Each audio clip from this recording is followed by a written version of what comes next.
it is a bit like finding a needle in the haystack, right? That's kind of, you have a lot of data and you're finding the data that shows you, that's called the root cause, right? What's the root cause? It's the needle in the haystack. And I think what most of the vendors did, including myself in the past, we made the haystack bigger. More data. More data, right? Yeah. More data. And we did not really help solving the problem, to be honest. I think out there, and there's a lot of talks about AI and things, but if you look at most of the vendors, it's still very hard for developers to find the needle in the haystack, right? And so we came up with a framework how we want to tackle that, and we call it RIFT, RIFT, and R stands for remove.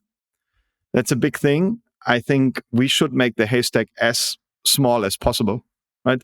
Everything that you don't need, you should throw away as soon as possible, right?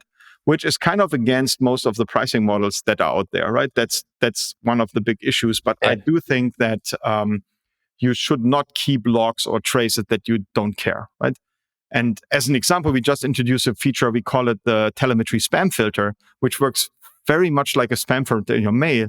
If you see a log and you say, oh, this log is useless, right? Or you see a trace and it's just a ping to a service which just looks at the health, you can click on it and say spam, and we will create a filter, and all those traces will not be collected anymore, right? That's really nice. So a very simple thing to support users, which is a little bit scary, right? Because people pay for the number of logs and traces, and now you have people already paying and say, oh, if I release this feature, there's a high chance that, I don't know, people will remove 20, 30% of the data, so I make 20, 30% less money, right? That's number one. So it's R, remove data. And I think you can do it.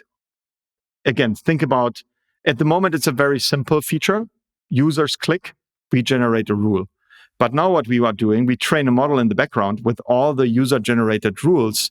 And similar to a spam filter in your Google Mail, I think over time we will learn what is actually spam and not, and we can automatically remove the spam for you, right? So removing data, sampling data is a big topic for us.